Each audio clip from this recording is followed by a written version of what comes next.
Hey guys, this is a video for teachers who are trying to figure out how to make tutorials or any online e-learning lessons. So if you have an iPad, like most of us do from Decatur Public Schools, it's super easy. So you're just going to want to you can either make a video out of Keynote, which is a little bit more difficult, or you can just do a screen recording and allow your voice. So all you have to do is you take both fingers and you swipe from the top right corner down just a little bit, and then this is going to appear. And you see the blinking red bullseye circle. That is the screen recording button.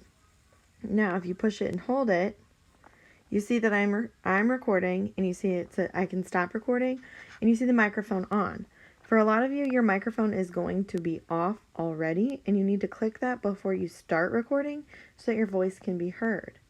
When you're done recording, you're going to click the stop recording button here, or if you're on a screen like this, like you're trying to record how to get to your website, like I did yesterday, how to get to the pictures and videos, then in this red button at the top, you just click it and it will stop recording.